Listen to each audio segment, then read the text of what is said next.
Welcome to Whispers of Wisdom, where we explore the deepest truths of life, morality, and the human spirit. Today, we embark on a journey through the profound philosophy of Friedrich Nietzsche's Beyond Good and Evil. Together, we will unravel the nature of morality, the psychology of virtue, the rise and fall of cultures, and the secrets of human excellence. Prepare to challenge your assumptions, question inherited beliefs, and awaken the courage to think freely. This is not just philosophy. It is a path toward understanding yourself and the world around you. Let us begin. Chapter 1. Prejudices of Philosophers. Why Nietzsche starts by attacking Philosophers. Nietzsche does not begin this book by attacking religion. He does not begin with morality. He begins with philosophers themselves. Why? Because Nietzsche believes something shocking. The greatest lies in history were created by philosophers, not politicians, not priests, but thinkers who claimed they were searching for truth.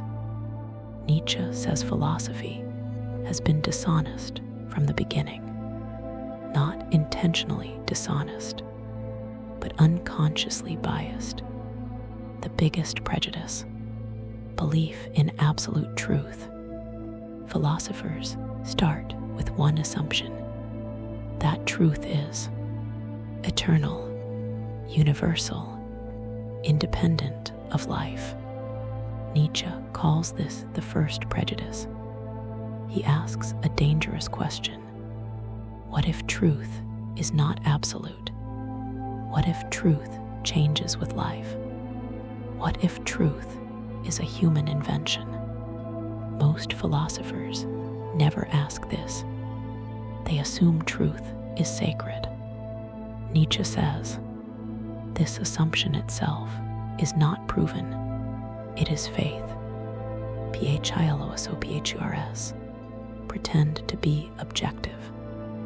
Philosophers present their ideas as logical, neutral, universal. Nietzsche says this is theater.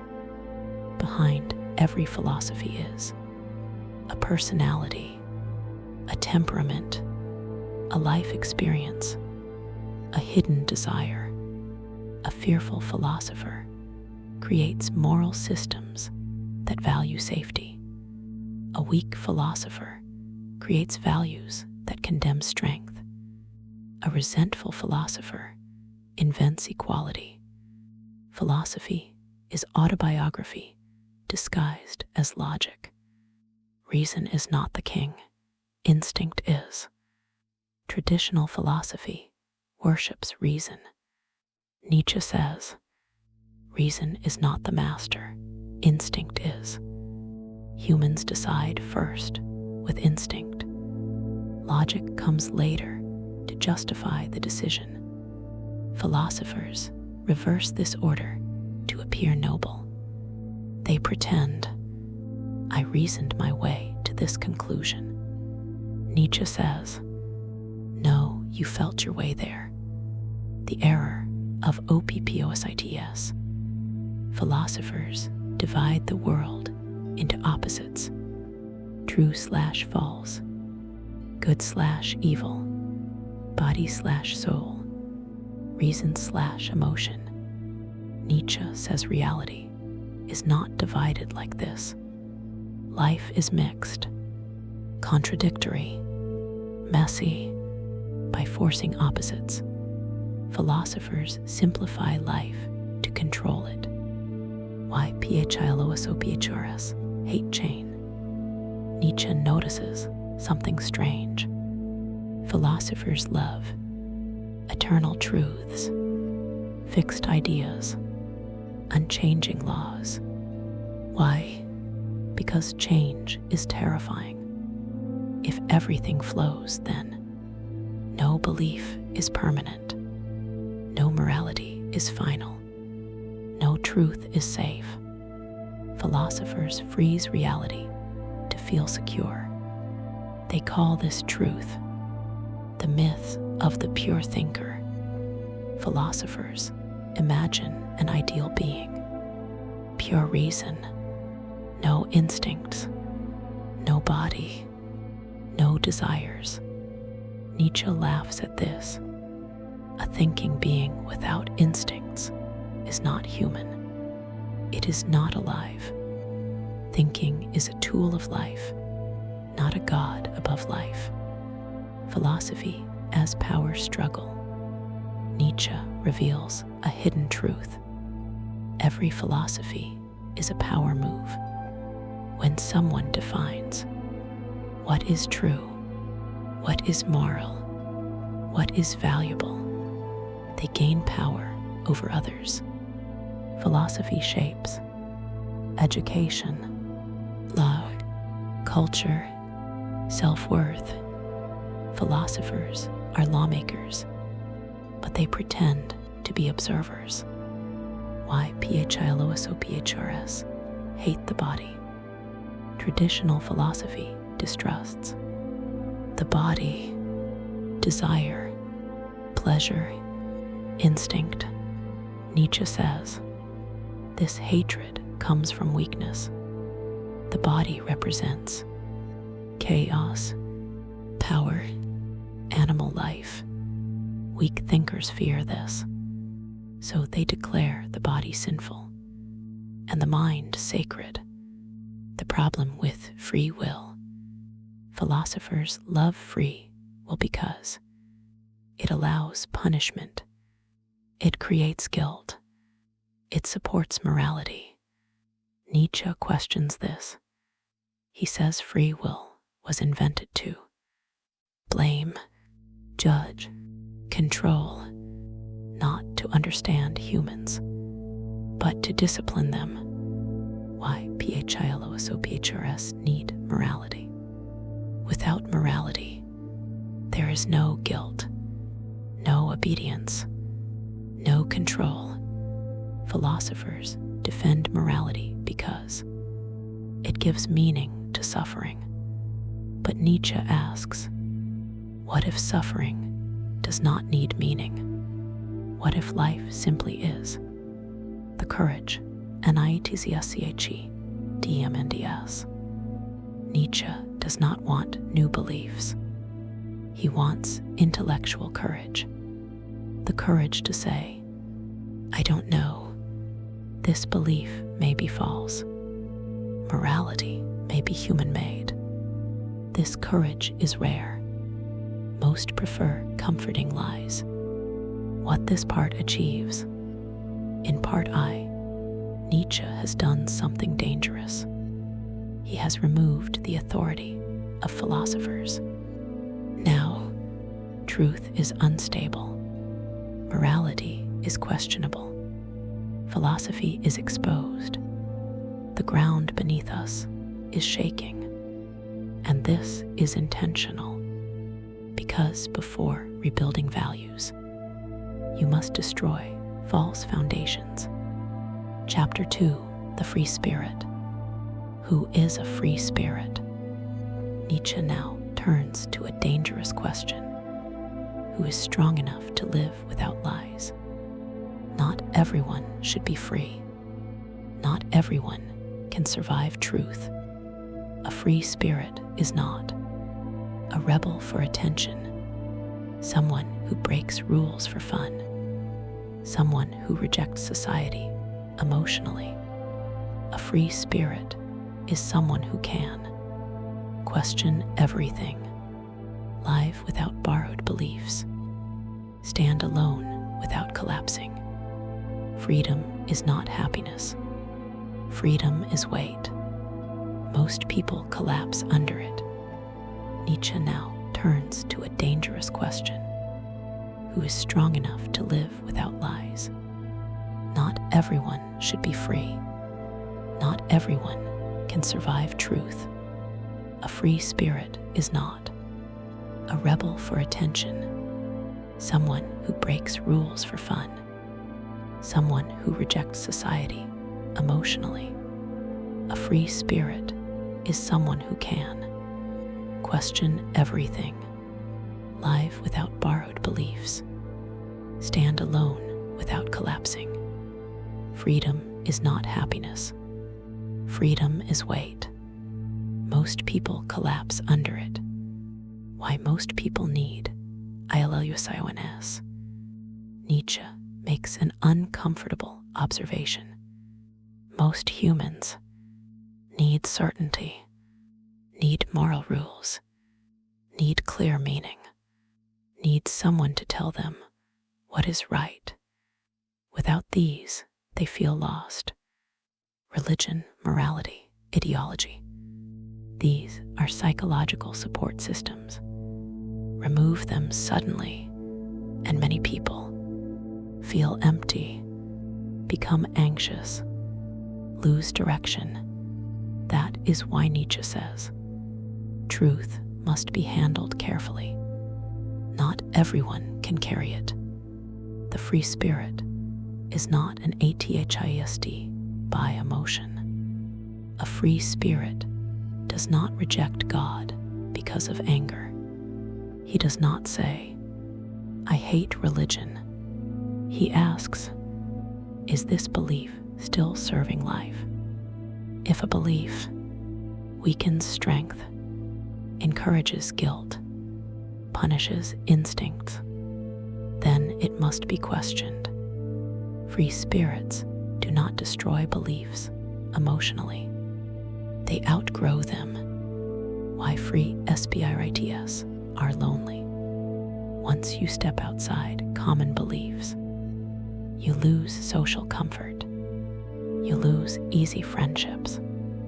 You lose shared certainty. People feel threatened by those who question deeply, not because the free spirit is evil, but because he reminds them of their own doubts. Loneliness is not a mistake. It is the price of independence. Freedom is not equality. Nietzsche rejects the idea that everyone should think the same way. He says, people are not equal in strength. Some need structure. Some need authority. Some need rules. Free spirits are rare. Trying to make everyone free creates chaos, destroys stability, hurts the weak. Freedom is not a right. It is a capacity. Free spirits and suffering. Free spirits suffer more, not less. Why? Because they cannot hide behind beliefs. They cannot blame fate or God. They cannot escape responsibility. They must face meaninglessness, uncertainty, inner conflict. But this suffering is productive. It sharpens thinking. It deepens awareness. It builds strength. Why free spirits question morality? A free spirit asks, who created this moral rule? Not, is this rule popular? Morality often exists to control behavior, maintain order, protect the majority. Free spirits are not immoral. They are self-legislating. They judge actions by life, growth, strength, creation, not by tradition. The danger of herd thinking. Nietzsche calls society a herd. The herd rewards sameness, punishes difference, fears originality. The herd morality says, be like us or be rejected. Free spirits threaten this stability, so the herd calls them immoral, dangerous, arrogant. Labels are weapons. Free spirits and self-overcoming. Freedom is not about destroying the world. It is about overcoming yourself. Free spirits constantly question their beliefs, challenge their habits, improve their character. They do not say, "This is who I am." They say, "This is who I am becoming." Self-overcoming never ends. Why free spirits sound cruel? Free spirits speak honestly. Honesty often sounds cruel to those who prefer comfort, avoid responsibility, fear reality. Truth is not polite. Free spirits do not soften reality to protect feelings, not because they lack compassion, but because false kindness is still a lie. Free spirits are not nihilists. This is very important. Nietzsche does not promote emptiness. A free spirit does not say, "Nothing matters." He says, "Old values no longer matter. New ones must be created. Destruction is only the first step. Creation comes next." Courage over hope. Free spirits do not rely on hope. Hope is waiting. They rely on strength, action, responsibility. They do not wait for salvation. They become their own meaning.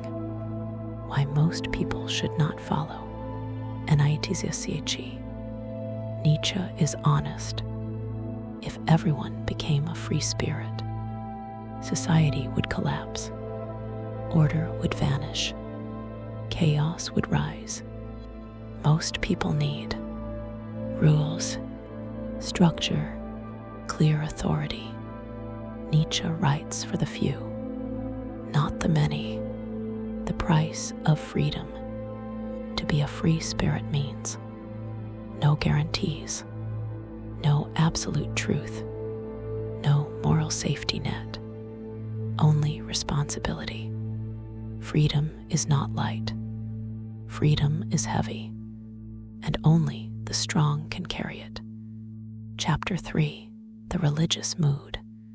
Why Nietzsche does not simply attack religion. Nietzsche does not begin by shouting that religion is false. That would be too simple. That would miss the point. Instead, he asks a deeper question. Why do human beings need religion at all? Because if a belief survives for thousands of years, it is not foolish. It is useful. Religion shaped human psychology more than any philosophy, more than any political system, more than any science. Nietzsche wants to understand its power, not just reject it. Religion as a psychological state, not just a belief. Nietzsche introduces the idea of the religious mood. Religion is not just doctrines or rituals. It is a feeling of dependence, smallness, submission, need for protection. Humans feel weak in the face of nature, death, suffering, uncertainty. Religion grows from this vulnerability. God becomes a protector, a judge, a parent, a meaning giver. Religion answers emotional needs before it answers logical ones. Why religion feels true, even when it is Christianity. Nietzsche notices something important. Many people stop believing intellectually, but but still feel religious. Why? Because religion trained the nervous system. It taught people to feel guilt, feel unworthiness, feel watched, feel judged. Even when belief disappears, the emotional habits remain. This is why moral guilt survives, even in modern societies. God leaves, but guilt stays. Religion and the training of obedience. Religion did not only comfort people, it disciplined them. It taught obedience is virtue, desire is dangerous, instinct is sinful, submission is noble. This created predictable, controllable humans. Nietzsche does not deny the effectiveness of this. Religion made societies stable, reduced chaos, controlled violence, but stability came at a cost. Human instincts were not destroyed. They were turned inward. How instincts turn into guilt. Nietzsche explains the birth of guilt. When instincts cannot express outwardly, aggression, desire, power, sexuality, they turn inward. This creates self-blame, shame, inner conflict. Religion then names this pain sin. The person feels broken, and religion offers salvation. The same system creates the wound and sells the cure. The ascetic ideal, glorifying suffering. Religion praises poverty, humility, self-denial, suffering. Nietzsche calls this the ascetic ideal. Suffering is not avoided. It is romanticized. Why? Because suffering gives meaning to pain. A meaningless pain is unbearable. A meaningful pain becomes tolerable.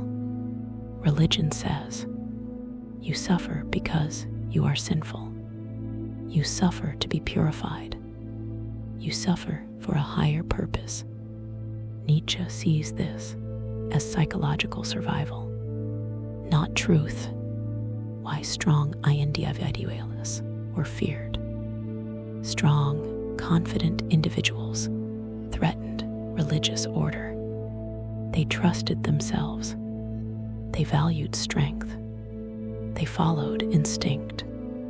Religion labeled them proud, immoral, dangerous. Weakness became holiness. Strength became sin. This was not accidental.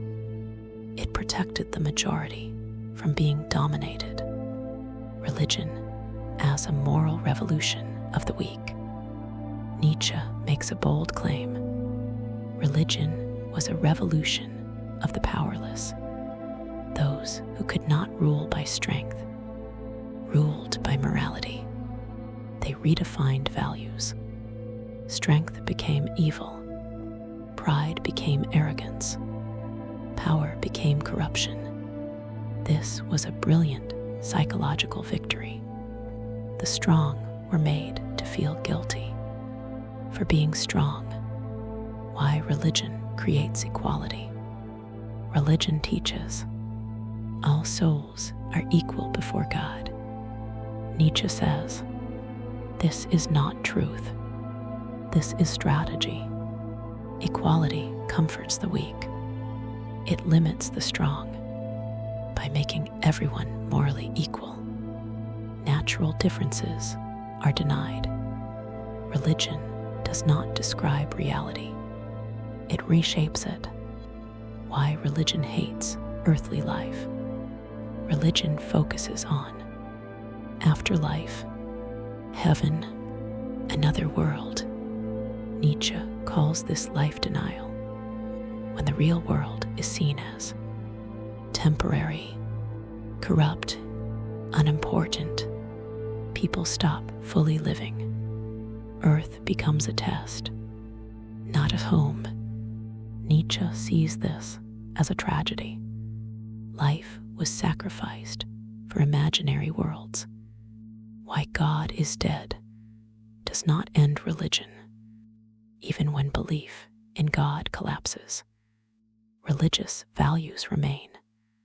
Modern people may reject God, but still believe in absolute morality, universal guilt, moral judgment. Nietzsche warns, you have removed the roof, but kept the walls. This creates confusion. Old values survive without their foundation. The danger of empty morality. Without God, morality loses its authority. Guilt loses its justification. But people still cling to moral rules. This creates hypocrisy, moral aggression, judgment without grounding. Nietzsche sees modern morality as religion without honesty. What Nietzsche? Actually, WNTS. Nietzsche is not celebrating cruelty. He is not promoting chaos. He wants honest examination of belief, responsibility instead of obedience, strength instead of guilt. He wants humans to grow out of religious childhood, not to mock it, but to outgrow it. How morality, REPLACED, God. When belief in God began to weaken, religion did not disappear. It changed its form. God slowly stepped back, but morality stayed in place. People stopped saying, God commands this. They started saying, this is morally right. Nietzsche says this is not progress. It is religion wearing a new mask. The same rules, the same guilt, the same judging instinct. Only the language changed. Why modern people feel more guilt than BELAVERS. This is one of Nietzsche's sharpest insights. Religious people had confession, forgiveness, redemption. Modern people have endless self-judgment, no forgiveness, no release. Guilt now has nowhere to go. It turns into anxiety, depression, moral anger, self-hatred. Nietzsche believes modern humans are spiritually exhausted. They kept religious guilt, but removed religious relief. The birth of moral fanaticism. Without God, morality becomes aggressive. People cling harder to values because they feel insecure. They lack meaning. They fear emptiness. This creates moral warriors. They do not seek understanding. They seek punishment. Nietzsche sees modern moral outrage as religious instinct without honesty. Why faith transforms into ideology. When religion weakens, ideology rises. Ideologies offer absolute beliefs, clear enemies, moral certainty, a sense of purpose. Nietzsche warns, an ideology can be more dangerous than religion. Why? Because ideology pretends to be rational, claims scientific authority, hides its emotional roots. It demands obedience in the name of truth. Science as a new religion. Nietzsche respects science, but he does not worship it. He warns that science can become religious when It claims absolute truth. It denies interpretation. It replaces belief with certainty. Science, like religion, can become dogmatic, arrogant, intolerant. Truth becomes another idol. Why humans cannot live without meaning.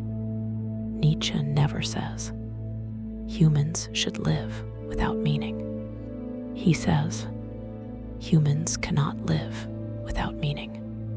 Religion gave meaning to suffering. Modern life removes it.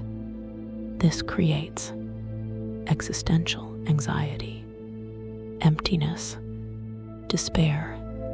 The question is not, do we need meaning? The question is, who creates it? Religion and the fear of responsibility. Religion offers a powerful escape. Responsibility can be shifted. If something goes wrong, God willed it. Fate decided it. Sin caused it.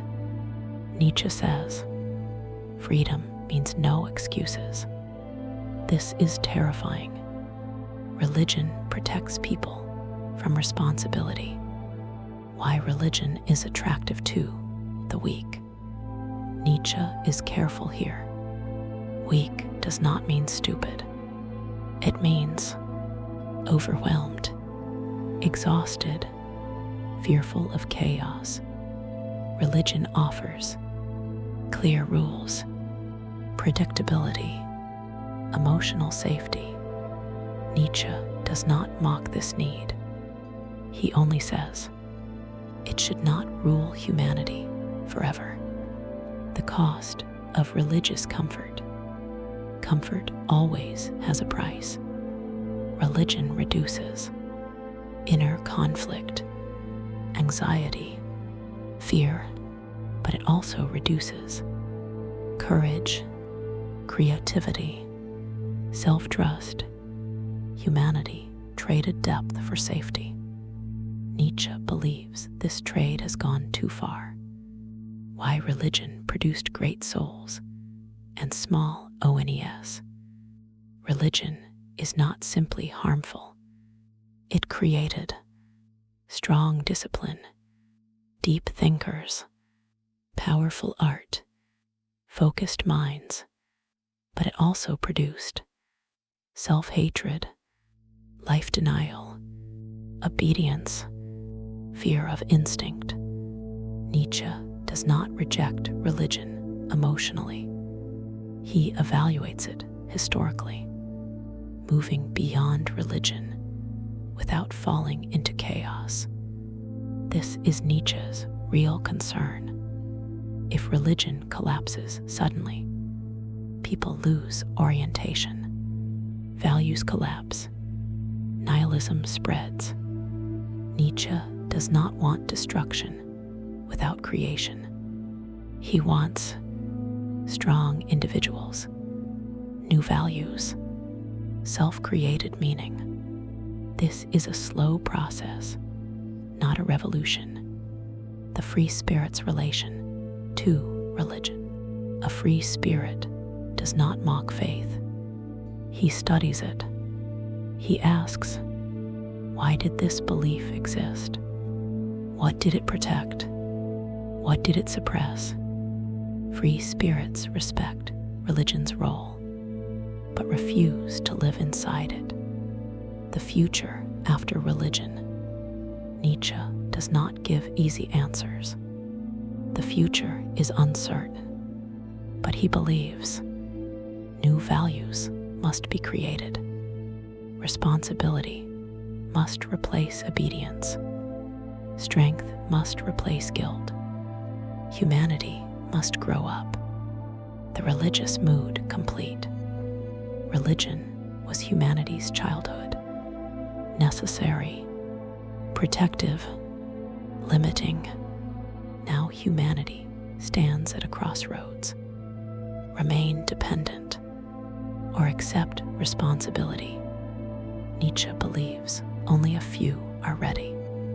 Chapter 4, Apophthegms and Interludes. Why this part is different. This part of the book feels different. Nietzsche stops building long arguments. Instead, he throws short, sharp thoughts at you. These are not meant to be agreed with. They are meant to hit your mind, disturb it, and force reflection. Think of this part as mental sparks, psychological mirrors, philosophical knives. Each idea is small, but cuts deep. Why Nietzsche uses short statements.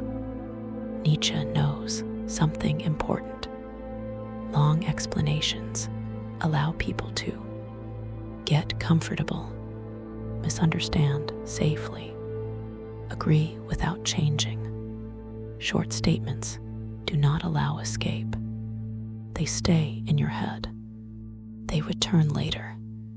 They disturb sleep. This section is designed to bypass defenses.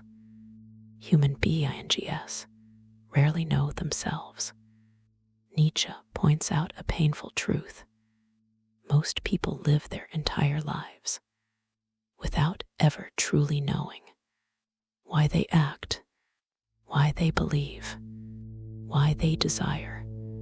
They repeat ideas inherited from parents, society, religion, culture. Self-knowledge is rare because it is uncomfortable. It destroys self-image. Why people pretend to be moral. Nietzsche notices that morality often hides something. People present themselves as moral, kind, righteous, but behind this is often desire for approval, fear of judgment, need for superiority.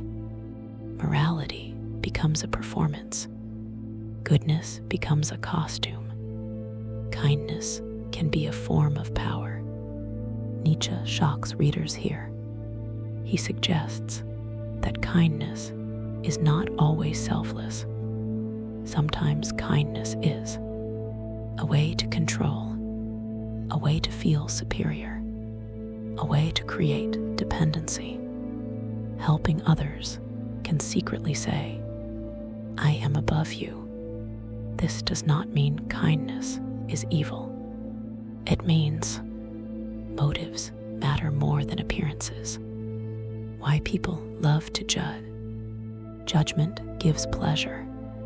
Nietzsche says people judge because it creates distance. It provides moral superiority. It avoids self-examination. Condemning others is easier than understanding oneself. Judgment is often self-protection, friendship, and hidden selfishness. Nietzsche looks at friendship honestly. Even friendship contains expectation, possession, ego. We like friends who reflect us well, support our identity, confirm our beliefs. Pure selflessness is rare. This does not destroy friendship. It makes it honest. Why people fear silence and solitude. Silence forces confrontation. When distractions disappear, thoughts rise, doubts appear, fears surface. Most people avoid solitude because they are afraid of themselves. Free spirits seek solitude, not because they hate people, but because they want clarity, intellectual pride, and intellectual humility. Nietzsche mocks both extremes. Some people believe they know everything. Others pretend they know nothing. Both are dishonest. True thinking requires confidence to explore, humility to revise, Certainty kills thinking. Complete doubt paralyzes it. Why humans need ENEMIS. Nietzsche observes something uncomfortable. Humans define themselves by opposition. Without enemies, identity weakens, purpose fades, direction disappears. People often invent enemies. When real ones are absent, conflict gives shape to the self. Love, desire, and illusion. Nietzsche sees love realistically. Love is often idealization, projection, desire disguised as devotion. We love the image we create, not the person as they truly are. This is not cynical. It explains why love often collapses, why truth is often unwelcome. People say they want truth, but truth removes comfort, destroys illusions, demands responsibility. So people prefer half-truths, polite lies, comfortable narratives. Truth is respected from a distance, but rejected up close. Intelligence and suffering. Nietzsche links depth with pain. The more deeply someone thinks, the more they notice contradictions, the more they feel tension, the less easily they relax. Ignorance protects peace. Awareness brings burden. This is the hidden cost of intelligence. Why most conversaciones are shallow. Nietzsche says conversation often avoids truth. People talk to pass time, confirm identity, avoid silence, rarely to understand. Deep conversation requires risk, vulnerability, patience. Most avoid this. Courage is rarer than intelligence. Nietzsche respects courage more than intelligence. Many people understand the truth, but lack courage to live it. They compromise, they adjust, they surrender quietly. Understanding without courage changes nothing. Why people hate those who see clearly. Clear vision is threatening. Those who see clearly expose lies, reveal weakness, disturb comfort. So society labels them arrogant, dangerous, cold. Clarity is punished more than ignorance. The danger of being too understood. Nietzsche says, being fully understood can be limiting. When people define you, you are trapped, reduced, simplified. Mystery protects freedom. Those who are completely understood lose depth in the eyes of others. Self-deception is the most common deception. People rarely lie to others intentionally. They lie to themselves first. Self-deception allows moral comfort, psychological safety, social belonging.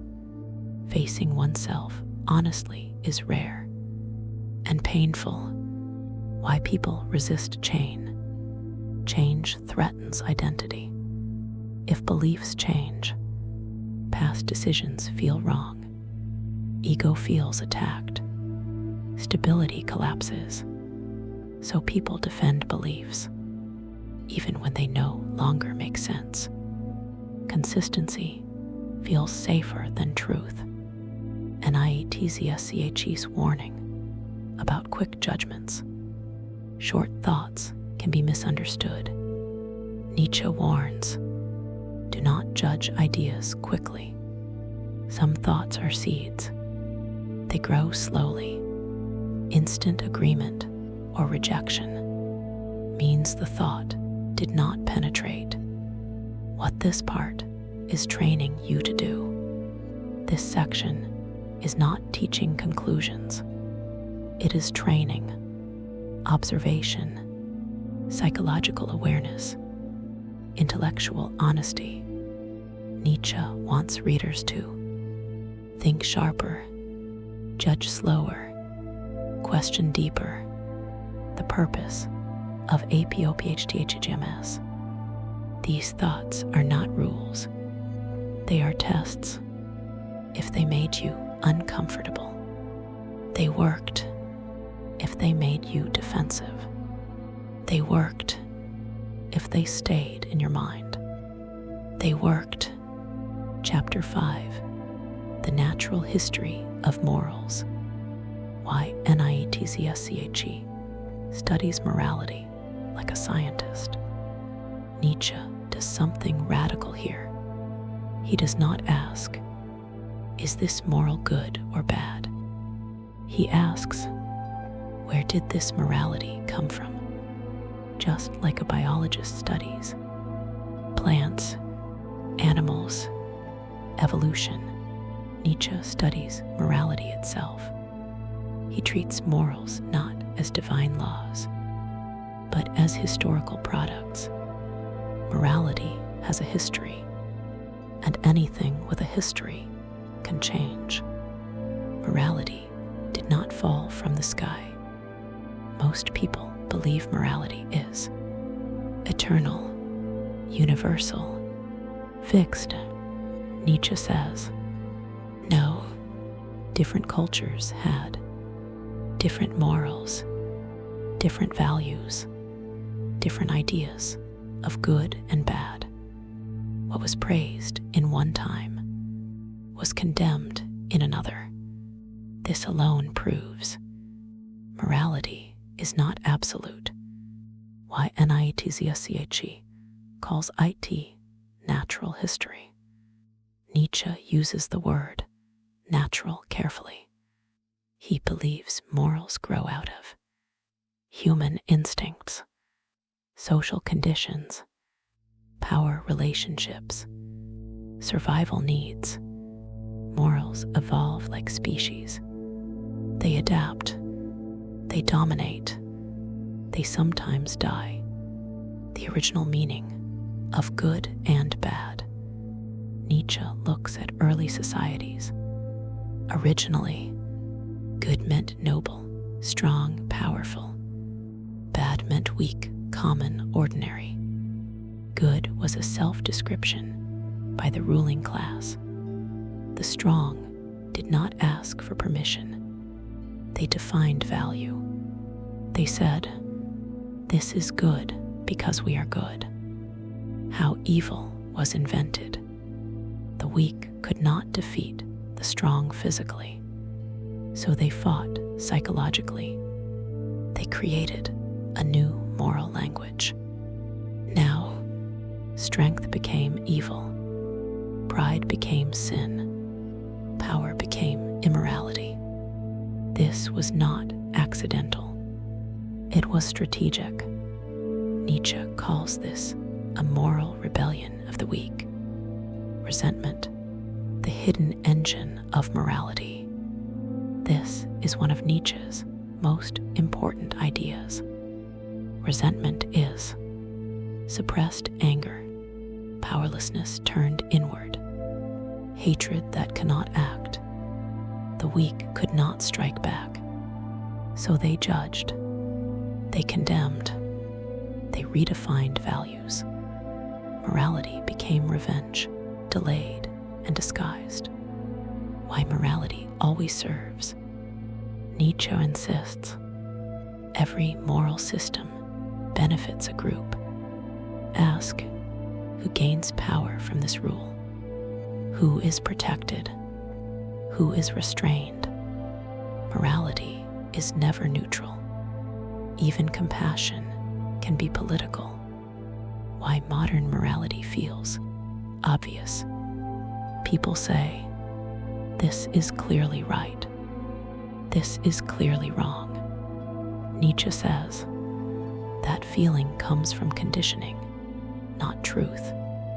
Morals feel obvious because they were repeated for generations. Repetition creates certainty. Certainty does not equal truth. Guilt as a social tool.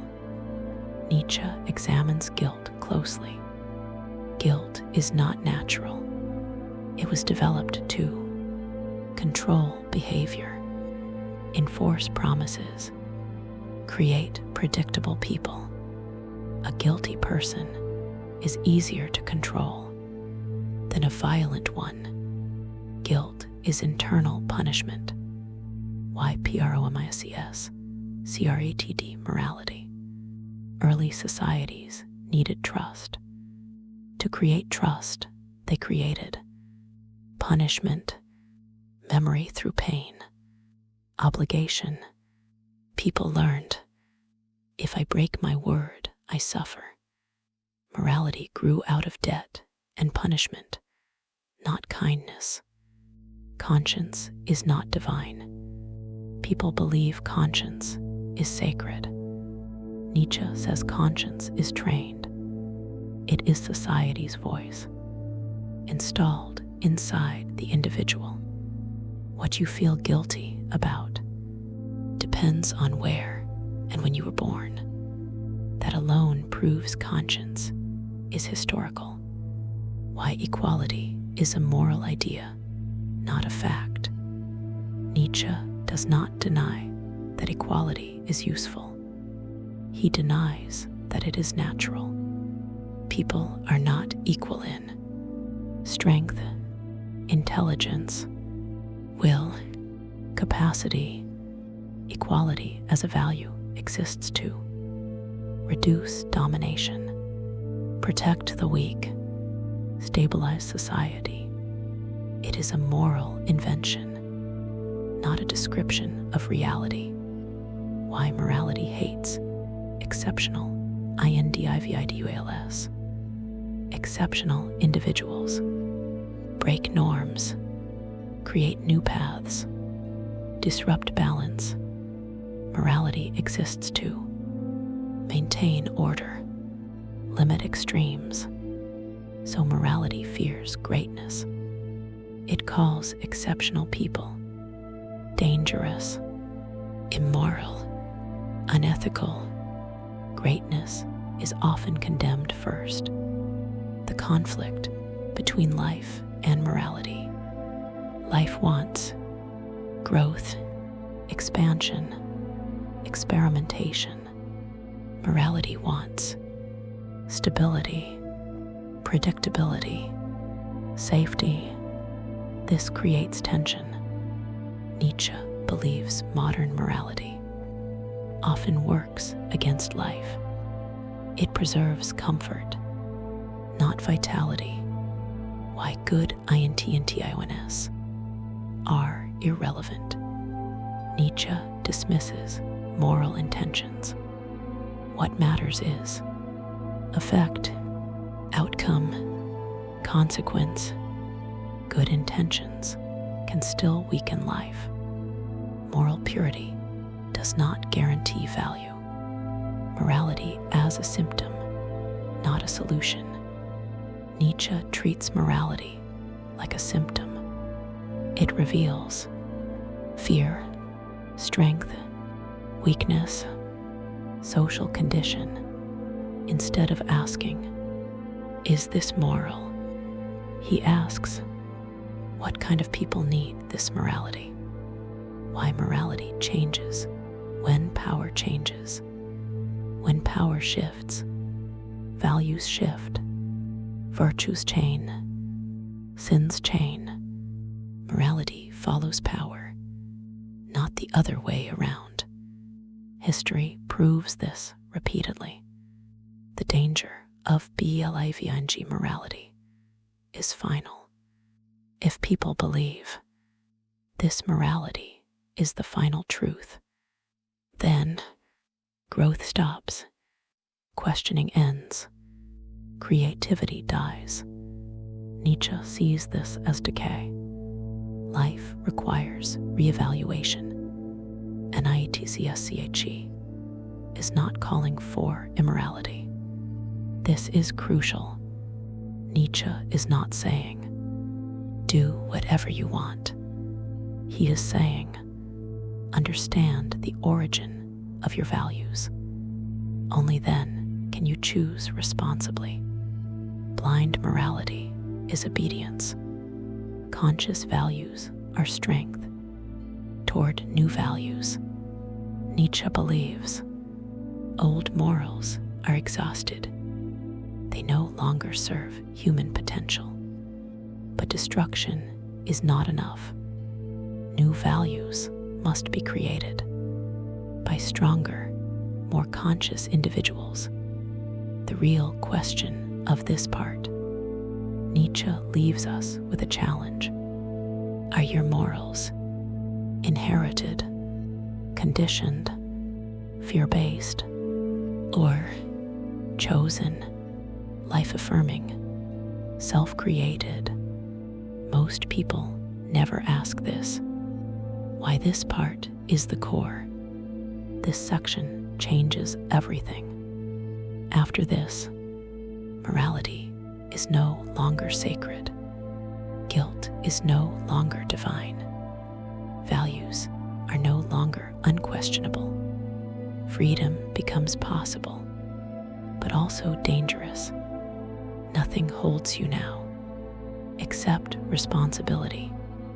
Chapter 6, We Scholars. Why Nietzsche attacks scholars. Nietzsche turns his attention to modern intellectuals. He does not attack ordinary people. He attacks those who claim to seek truth, the scholars. Why? Because scholars pretend to understand the world, know the truth, be objective. Yet many are trapped in routine, conventions, fear of real thinking. Scholars often avoid dangerous ideas to stay safe. Knowledge without courage. Nietzsche says most scholarship lacks courage.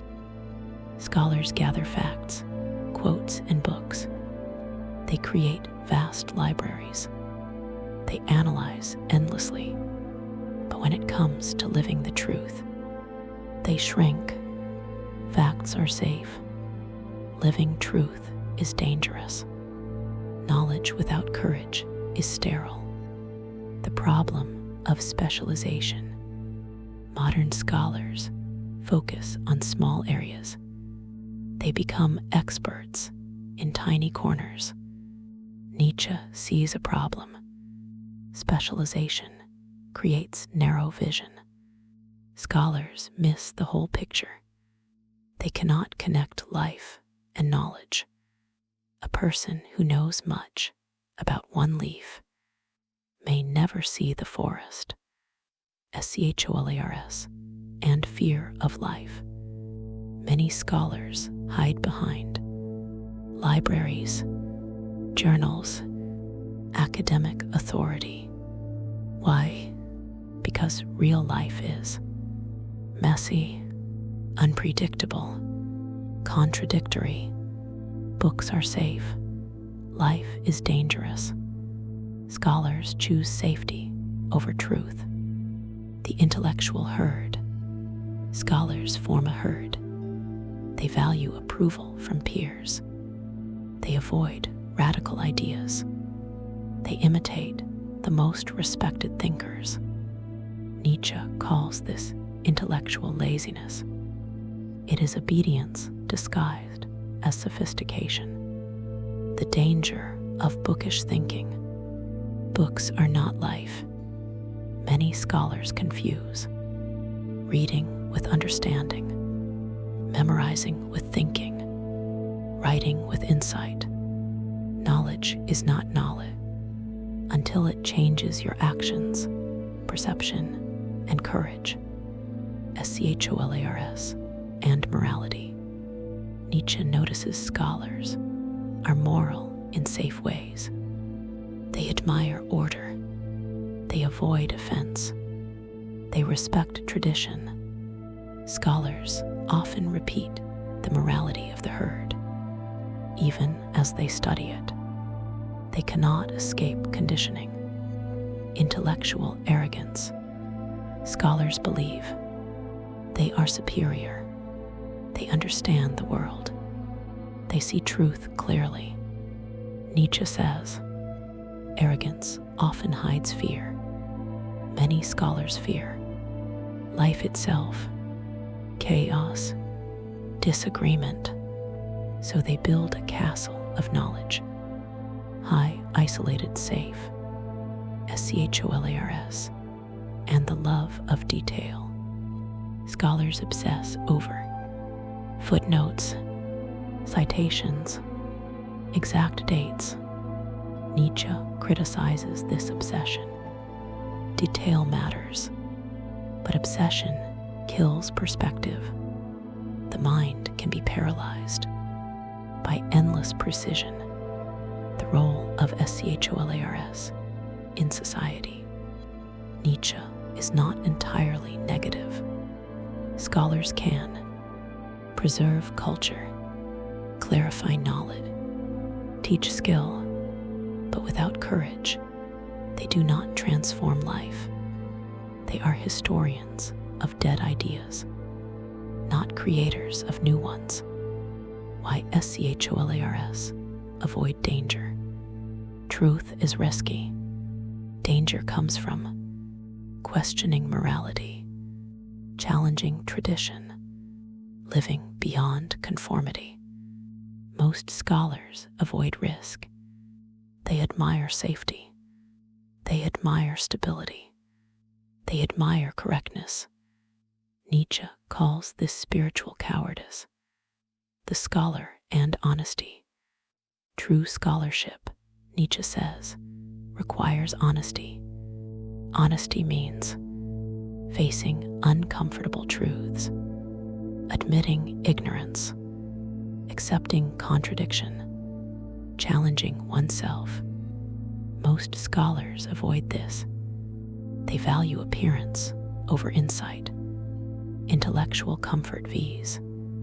intellectual strength.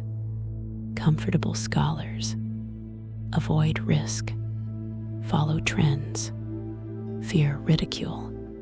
Strong scholars seek difficult truths, endure social rejection, challenge their own mind. Strength matters more than recognition.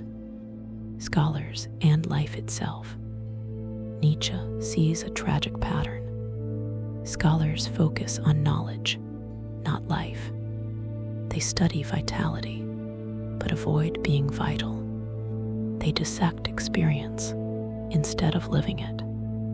Life becomes secondary to thought. Thinking replaces doing. Knowledge without life is dead weight. The ideal scholar, a free spirit among books. Nietzsche does not reject scholarship completely. The ideal scholar uses knowledge to enhance life, questions inherited ideas, challenges morality, acts courageously. Books are tools, not shelters. Knowledge is a weapon, not a pillow. Courage to think differently. Nietzsche encourages scholars to leave safety, question everything, challenge norms, endure loneliness. Only then can scholarship become life-affirming. Knowledge alone is insufficient. Courage makes it transformative. scholars and the future. Scholars may either remain safe, powerless, and irrelevant, become courageous, independent, and transformative. Nietzsche warns, many will choose the first. Few can achieve the second. Closing the lesson of this part. Scholars are not inherently bad. They are often trapped by fear, comfort, herd morality, intellectual laziness. Freedom in thought requires risk, courage, responsibility, self-overcoming. Nietzsche's message is clear. True intellect is inseparable from life and courage. Chapter 7, OUR Virtues. Why Nietzsche studies VIII. Nietzsche now asks, what makes a person truly strong? Not physically, not socially, but spiritually, morally, and psychologically strong. He examines virtues, not as fixed rules, but as life-affirming qualities. Some virtues increase strength. Some virtues weaken humanity. Some virtues are illusions. Understanding this is central to creating new values. Virtues are historical. Nietzsche reminds us, virtues are not eternal truths. They are products of time, culture, and power. Humans decide what is noble, what is good, what is honorable, and these decisions evolve. A virtue in one era may be meaningless or even harmful in another. Strong virtues, weak virtues. Nietzsche distinguishes strong virtues, courage, honesty, creativity, self-reliance, life-affirmation. Weak virtues, obedience, humility as submission, self-denial, herd conformity. Weak virtues are often praised because they serve the majority, not life itself. Courage is the foundation. Courage is the first virtue.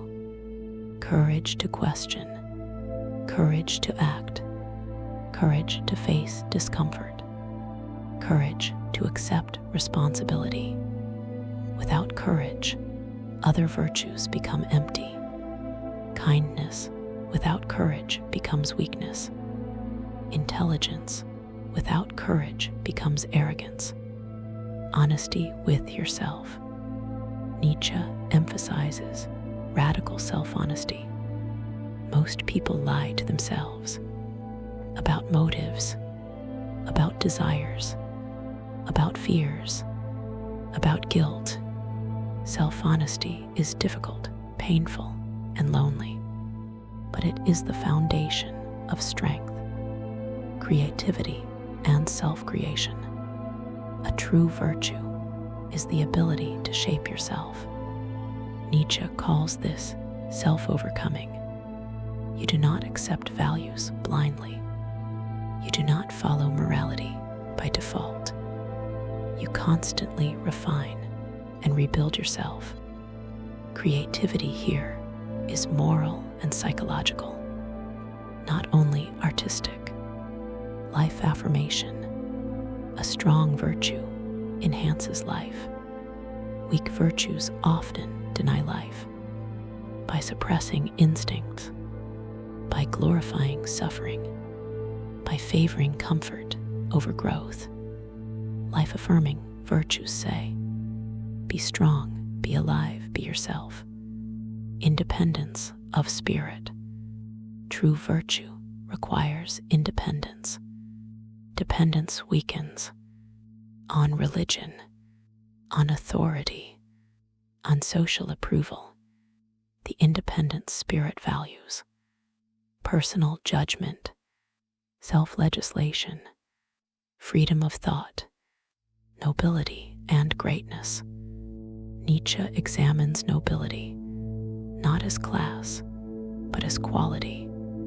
Nobility means acting from inner strength, creating your own values, facing life boldly, embracing responsibility. It is a psychological and ethical superiority, not social privilege. Humility RCONSIDRD. Humility is often praised. Nietzsche says, humility can be a mask for weakness. True strength sometimes requires pride. Pride is dangerous to the herd, but vital for life. Not all humility is weakness, but most conventional humility serves the weak majority. Kindness and compassion. Kindness is a virtue when it comes from strength, not fear. It enhances life. It does not destroy individuality. Compassion imposed by guilt is a weak virtue, enslaving both the giver and receiver. Intellectual virtue, knowledge and reflection are virtues only when they are applied courageously. They challenge comfort. They lead to action or growth. Bookish intelligence without strength is vanity. Critical thinking without self-honesty is pride. The danger of herd-approved virtues. Society praises virtues that stabilize the herd. Obedience, conformity, self-denial, charity as duty. Nietzsche warns, these virtues protect the weak majority, but limit human potential. Virtue as a tool for life. Nietzsche sees virtues pragmatically. They are tools. They are life-enhancing behaviors. They are not sacred, universal laws. A true virtue is tested by its effect on strength, growth, and excellence. Self-mastery, one of the highest virtues, is mastery of self, controlling impulses without suppressing life, directing instincts toward creation, choosing values consciously. Self-mastery is rare because it requires constant struggle, courage to break moral, CONVNTIONS. Virtues require breaking old rules, question morality, question religion, question traditions, question the herd. This is necessary for creating new values and life-enhancing virtues. The future of human excellence. Nietzsche sees the potential. Individuals who cultivate strong virtues can rise above the herd. They become creators of life, not followers of it. They define morality, excellence, and meaning themselves. Virtues are not inherited. They are earned and chosen. Closing the psychology of virtue. This part teaches that strength, courage, and self-overcoming are true virtues. Herd-approved morality often disguises weakness. Life-affirming virtues are rare, difficult, and lonely. Virtue is inseparable from personal responsibility and growth. Nietzsche challenges us to rethink everything we consider virtuous. Chapter 8, Peoples and COUNTRIES. YNITZSCHE Studies, SOCITIS. Nietzsche now asks, how do cultures, nations, and peoples develop their values, strengths, and weaknesses? He is not interested in geography. He is interested in psychology on a large scale, how societies think, how they behave, how they shape morality, how they cultivate strength or weakness. The individual and society are linked. Strong individuals emerge from strong cultures. Weak cultures produce weak people. Culture REFLECTS, the people. Nietzsche observes, a nation's character is revealed in its laws, its customs, its morality, its art and literature. Strong cultures encourage courage, value creativity, reward excellence. Weak cultures enforce conformity, glorify mediocrity, punish ambition. The soul of a culture determines the potential of its people. Herd mentality in associatis.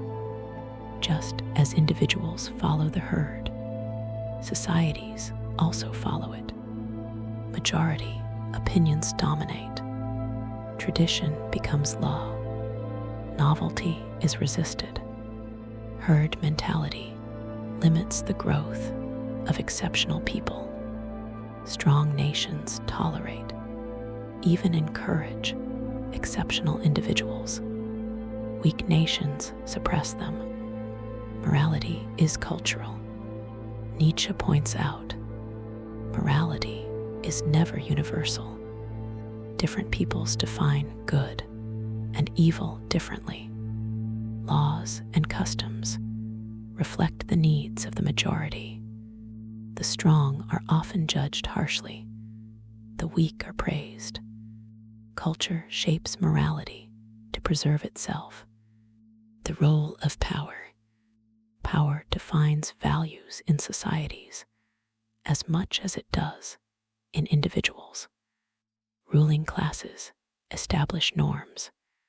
Strength is praised or condemned, depending on who holds authority. Societies institutionalize what protects the ruling order. Power and morality are intertwined, like in individuals, but scaled up. Why some nations excel. Nietzsche analyzes why certain nations rise. They value strength, risk-taking, and courage. They encourage creativity and challenge. They produce strong leaders and thinkers. Their virtues are life-affirming. Their values cultivate individuals who create culture and history. Why other nations decay. Nations decay when herd morality dominates. Weakness is praised as virtue. Risk-taking is punished. Excellence is resented. Decay is psychological as much as material.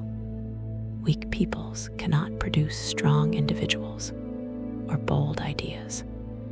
Religion and cultural character.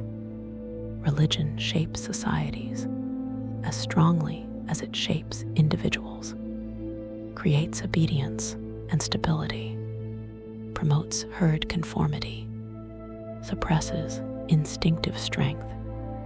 Nietzsche observes that societies dominated by life-denying religions often avoid risk, fear creativity, enforce moral conformity.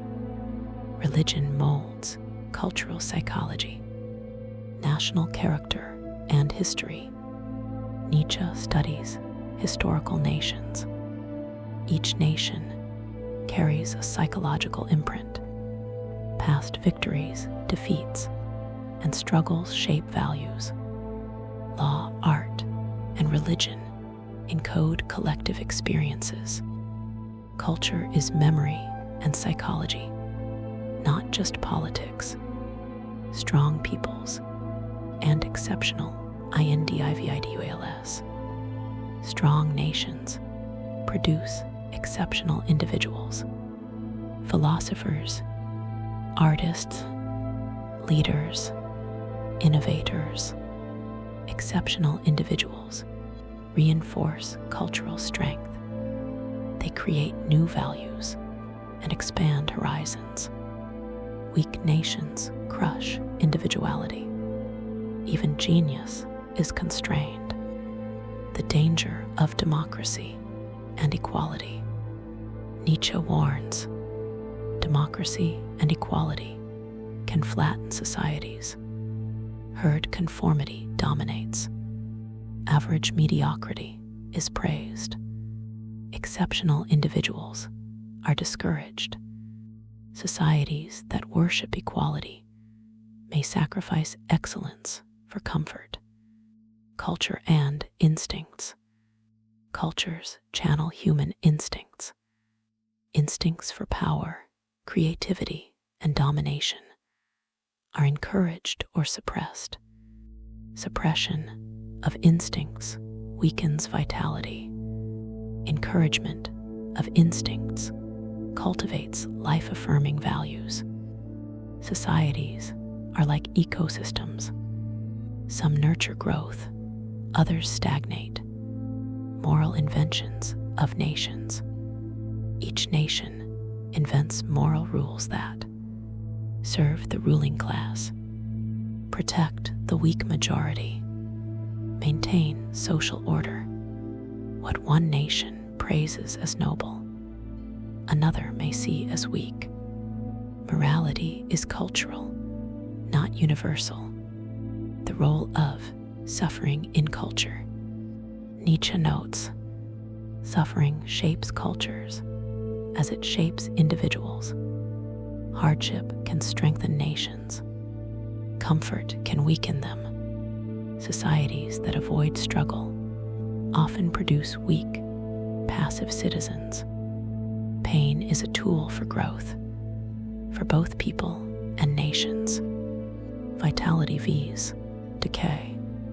Vital cultures produce risk-takers, reward courage, encourage creativity.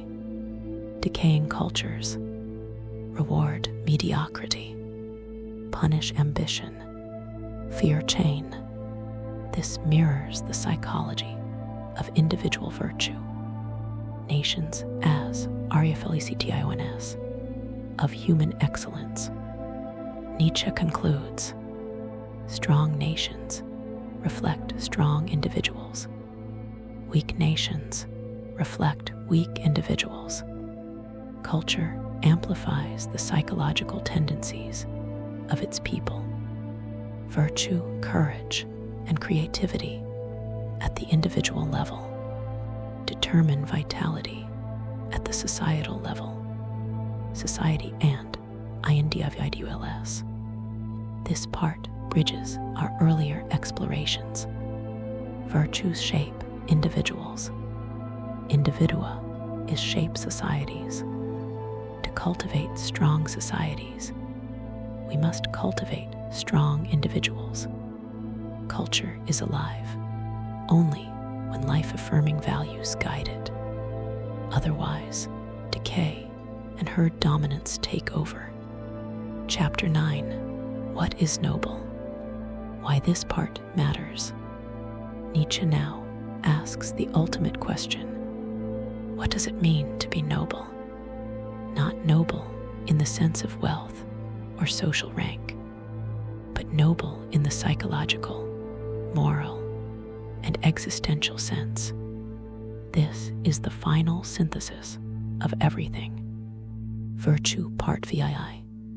Society and culture, part VIII. Morality, parts VIII. Nobility is life-affirming, courageous, and independent. Nobility as self-overcoming. True nobility comes from self-overcoming. Confront your weaknesses. Confront your fears. Challenge inherited morality. Transform yourself consciously. Nobility is strength refined by responsibility. It is mastery of oneself. Nobility and independence.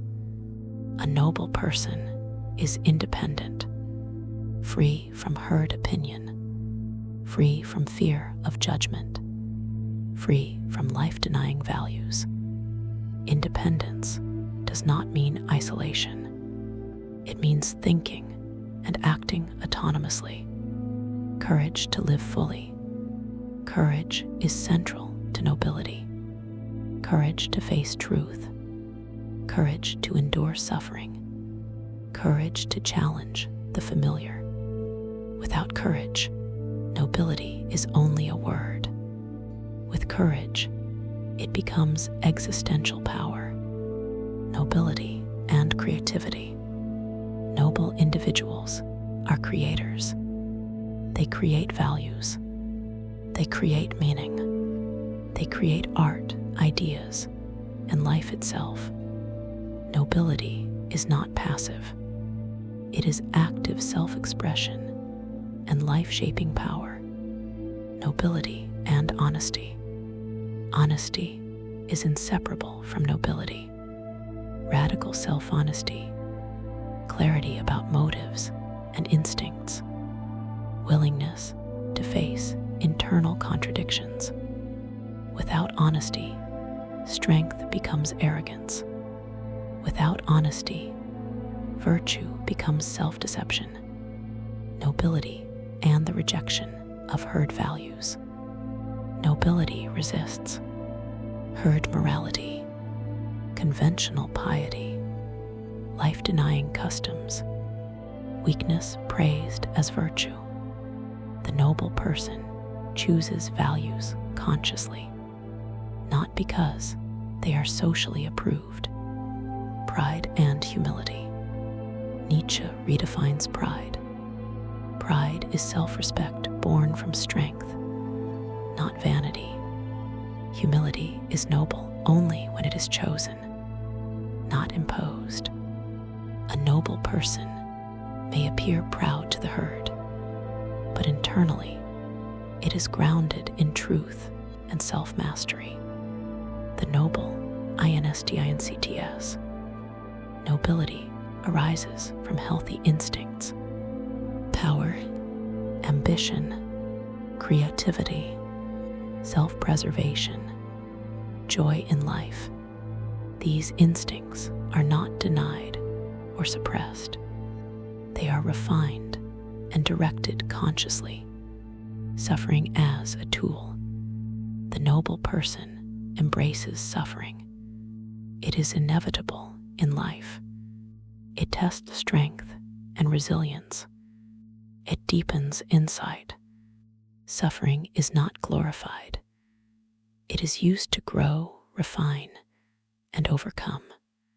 Nobility and responsibility. Nobility carries responsibility. Responsibility for oneself. Responsibility for one's choices. Responsibility for the effects of one's life. Freedom without responsibility is chaos. Nobility integrates both. Nobility and cultural impact. Noble individuals influence culture. They create new ideals. They challenge stagnant values.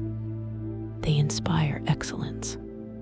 Nietzsche sees history as shaped by such individuals.